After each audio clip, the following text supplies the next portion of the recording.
నేను అడుగుతా ఉన్నా, ఇదే చంద్రబాబు నాయుడిని, ఇదే చంద్రబాబు నాయుడు అబ్బా కొడుకుని ఇద్దరిని అడుగుతా ఉన్నా. స్పోర్ట్స్ కోటాలో నియమించిన దాదాపు 372 మందిలో పివి సింధులా ఎంతమందికి ఒలింపిక్సు, వరల్డ్, ఏషియను, కామన్వెల్త్ స్థాయి gold medals, silver medals, bronze మెడల్లు ఇలాంటి అచీవ్మెంట్స్ వచ్చినాయని అడుగుతా ఉన్నా. ఎంతమందికి వచ్చినాయని అడుగుతా ఉన్నా.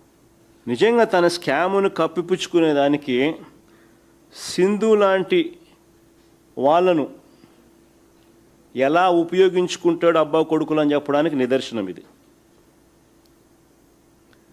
సింధు లాంటి వాళ్ళకి ఇవ్వడానికే టీచర్ రిక్రూట్మెంట్లో స్పోర్ట్స్ కోటాకు ఈ కొత్త జీవోలు ఇచ్చామని చెప్తా ఉన్న ఈ చంద్రబాబు, లోకేష్, నేను ఇద్దరిని అడుగుతా ఉన్నా. సింధు లాంటి వాళ్లకు ఇవ్వడానికే టీచర్ రిక్రూట్మెంట్లో స్పోర్ట్స్ కోటాకు ఈ కొత్త జీవోలు ఇచ్చామని చెప్తున్న ఈ చంద్రబాబు, లోకేష్ ఇద్దరిని కూడా నేను మళ్ళీ అడుగుతా ఉన్నా. మరి అలాంటప్పుడు ఈ జీవోలన్నీ మళ్ళీ వెనక్కి ఎందుకు తీసుకున్నారయ్యా అని రిక్రూట్మెంట్ అయిపోయిన తర్వాత. నువ్వు నీ కొడుకు ఇద్దరికి సవాల్ విసురుతానా.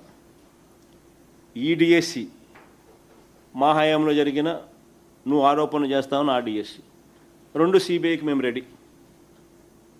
మేము తప్పు చేయలేదు కాబట్టి నేను రెడీ అంటాను. మేము రెడీ అంటాను, నువ్వు రెడీనా? ఛాలెంజ్. చంద్రబాబు నాయుడు గట్టిగా అడుగుతాను, ఆయన కొడుకుని ఇద్దరిని. డిఎస్సి 2025 పైనే కాదు, 2018 గ్రూప్ 1 నోటిఫికేషన్ మీద కూడా సిబిఐ ఎంక్వైరీకి మేము రెడీ.